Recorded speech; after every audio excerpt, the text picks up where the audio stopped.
Good morning, everyone. Thank you all for joining us. I'm Duke Carter. It looks like the fire is out, but we still have fire trucks on scene. Take a look over my shoulder. Here's what we're dealing with right now. New Orleans police need your help to catch a man who robbed people at gunpoint. The city of New Orleans spent about $1 million in repairs on the South Broad Improvement Project. I did get a lesson, and you know what? It is intimidating when you're like, oh my goodness, these drones cost, as what the teacher said, like a Honda Civic. So of course you don't want to damage the drone. Both experts say your typical Independence Day celebrations might not be the same this year. Yeah, the intention of the filing, according to Archbishop Gregory Amen, is to allow time to develop a reorganization plan. Care workers as well as Governor John Bel Edwards are urging people to practice social distancing. We haven't learned the identity of the fourth child, but Jefferson Parish Coroner Jerry Satanovich has said that the victim has been declared brain dead. Well, it's a completely different scene than when we first spoke to you earlier this afternoon at around 5 and 6 o'clock. We're going to start off with you, Ms. Keefe.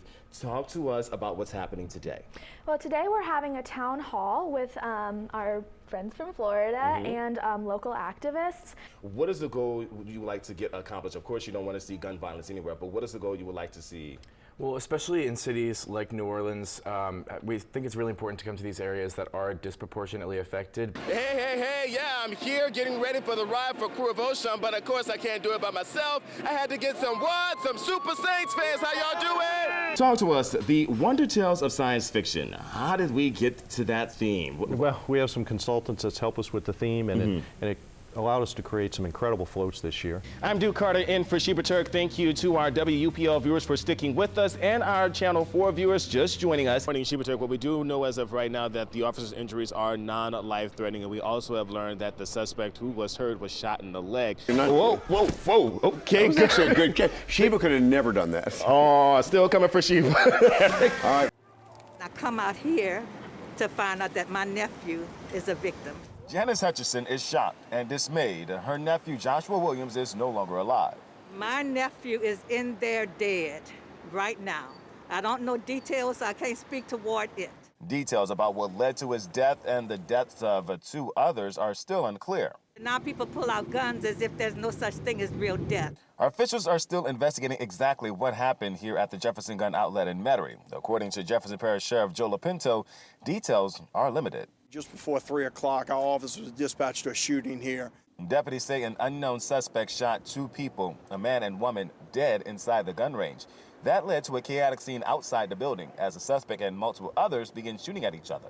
From what I understand, I have multiple shooters here at this location that were either customers, employees, or individuals here at the location itself, and we're trying to put it all together and piece it together with what we have in this developing scene. I want to see my child. In total, 5 people shot and 3 dead, including the suspect. The 2 men who survived the shootout were taken to University Hospital and are in stable condition.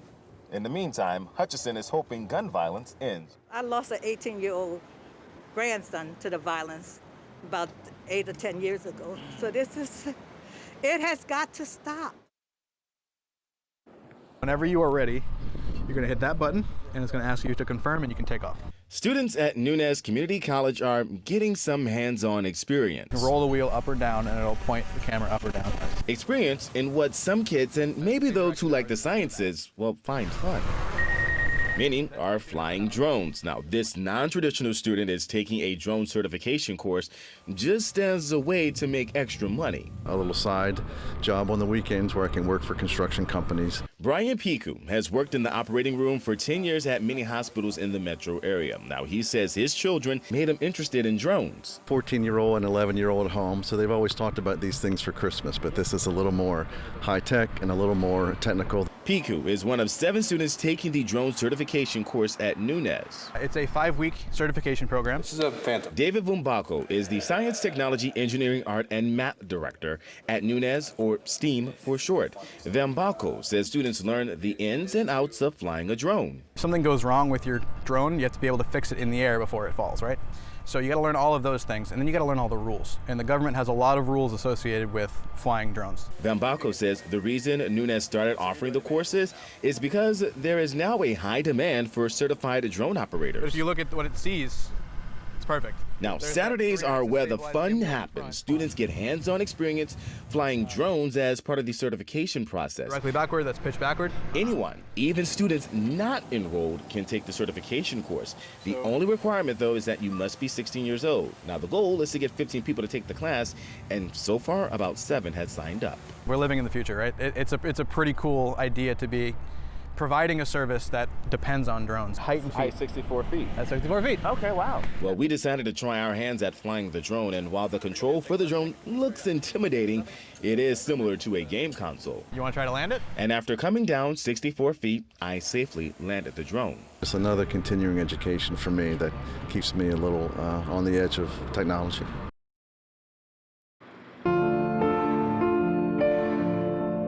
It's heartbreaking, I guess is the word I would use. Sad, a legacy that 98 years ago started.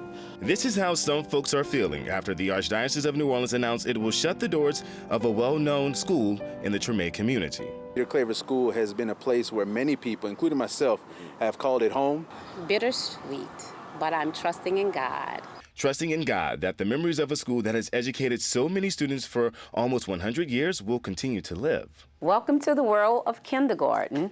Miss Cheryl Lasser has been teaching at St. Peter Claver for nearly 40 years. And times have changed. Instead of using chalkboards in their classroom, each child now had a laptop. And they knew exactly, what to do, how to log on, how to get to, where they needed to be on a computer. Another teaching tool Lasser loves is Pete the Cat.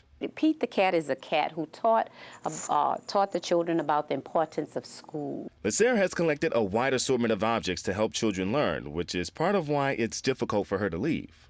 I am going to miss this place because this has been my home for 39 years. Lasser has taught many students over the past 4 decades, and the students remember her fondly. Miss Cheryl Lasser, Miss Butler, really shaped who I am today. Former student Jade Gibson, who graduated from St. Peter Claver last year, says teachers were more like family. Would always keep it real with us and actually talk to us. I really enjoyed my time here. The school was started in 1921 by the Sisters of the Blessed Sacrament. It's a religious order dedicated to converting African Americans to Christianity. Well, school staff say many of the city and the state's leaders came from Peter Claver. Even a reporter from WWL-TV, myself, came from there as well. Well, I was the one that was involved in the whole structure of this new addition. And over time, the school changed to accommodate more students. Staffers recently added a wing to the school that housed pre-K and kindergarten, bringing all the students into one building. God, it was cumbersome. It was worrisome. It was exciting, to know that we were going to have a new addition to the school building. And it was a blessing. A blessing to be able to teach African American children about Christ. I stand on the shoulders of those that have come before me, and it's just a continuation of their examples, their drive, their understanding of what the mission is and was and still will be. And while many staffers are retiring or going to another school, Lasser has faith that something will pop up for her as well. It's going to be interesting to see what God has planned for me next. In Treme, Duke Carter, Eyewitness News.